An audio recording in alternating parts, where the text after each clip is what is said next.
ਜਿਵੇਂ ਬਾਬਿਆਂ ਦੇ ਚਿਹਰੇ ਤੇ ਵੱਟ ਨਹੀਂ ਪਏ ਹੁੰਦੇ, ਜਿਹੜੇ ਬੱਚੇ ਪਦੈਸ਼ੀ ਸੁੱਕੇ ਹੋਏ ਹੁੰਦੇ ਨੇ ਉਹਨੂੰ ਕਹਿੰਦੇ ਸੋਕੜੇ ਦੀ ਬਿਮਾਰੀ।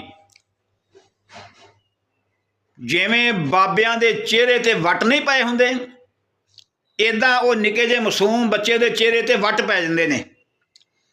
ਤੇ ਉਹਨਾਂ ਦੇ ਵਾਸਤੇ ਮੈਂ ਤੁਹਾਨੂੰ ਦੱਸਣ ਲੱਗਾ, ਅੱਲਾ ਦੀ ਰਹਿਮਤ ਨਾਲ ਇਨਸ਼ਾਅੱਲਾ ਬੜਾ ਹੀ ਪਿਆਰਾ ਨੁਸਖਾ ਜੇ, ਅਜ਼ਮਾਇਆ ਹੋਇਆ, ਅਜ਼ਮੂਦਾ ਨੁਸਖਾ ਇਨਸ਼ਾਅੱਲਾ।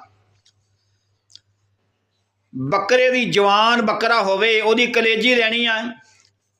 ਜਵਾਨ ਬੱਕਰੇ ਦੀ ਕਲੇਜੀ ਜਿੰਨੀ ਵੀ ਮਿਲ ਜਾਏ, ਇੱਕੋ ਬੱਕਰੇ ਦੀ ਕਲੇਜੀ, ਉਹਨੂੰ ਕਿਸੇ ਕੜਾਹੀ 'ਚ ਪਾ ਕੇ ਨਾ ਛੋਟੀ ਛੋਟੀ ਨਿੱਕੀ ਨਿੱਕੀ ਕੱਟ ਕੇ ਤੇ ਉਹਨੂੰ ਸਾੜ ਲੈਣਾ, ਉਹਨੂੰ ਸਵਾਹ ਬਣਾ ਲੈਣਾ। ਤੇ ਜਿਸ ਵਕਤ ਉਹਦੇ ਵਿੱਚੋਂ ਇਸ ਦੀ ਕੋਸ਼ਿਸ਼ ਕਰ ਰਹੇ ਜੇ ਜਿਹੜੇ ਚਿੱਟੇ ਚਿੱਟੇ ਧਾਗੇ ਜਿਹੇ ਹੁੰਦੇ ਨੇ ਉਹ ਕੱਢ ਦੇਣੇ ਨੇ। ਕਲੇਜੀ ਨੂੰ ਕਿਸੇ ਕੜਾਹੀ 'ਚ ਪਾ ਕੇ ਸਾੜ ਲੈਣਾ, ਨਿੱਕੀ ਨਿੱਕੀ ਕੱਟ ਕੇ ਕੀਮਾ ਜਿਹਾ ਬਣਾ ਕੇ। ਤੇ ਉਸ ਤੋਂ ਬਾਅਦ ਉਹਨੂੰ ਫਿਰ ਕੱਢ ਕੇ ਨਾ ਫਿਰ ਧੁੱਪੇ ਸੁਕਾ ਲੈਣਾ, ਜਾਂ ਚੰਗੀ ਤਰ੍ਹਾਂ ਸੁੱਕ ਜਾਵੇ, ਮਾੜੀ ਜਿਹੀ ਵੀ ਨਮੀ ਨਾ ਰਵੇ।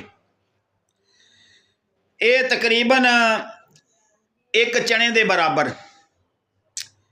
ਸੁਬਹ ਸ਼ਾਮ, ਜਾਂ ਇੱਕ ਚੁਟਕੀ ਲੈ ਲਓ, ਇਹ ਇੱਕ ਚੁਟਕੀ ਸੁਬਹ, ਇੱਕ ਚੁਟਕੀ ਸ਼ਾਮ ਨੂੰ ਅੱਲਾ ਦੀ ਰਹਿਮਤ ਨਾਲ ਖਵਾਇਓ। ਇਨਸ਼ਾਅੱਲਾ ਬੱਚਾ ਨੰਬਰ 9 ਤੰਦਰੁਸਤ ਹੋ ਜਾਏਗਾ।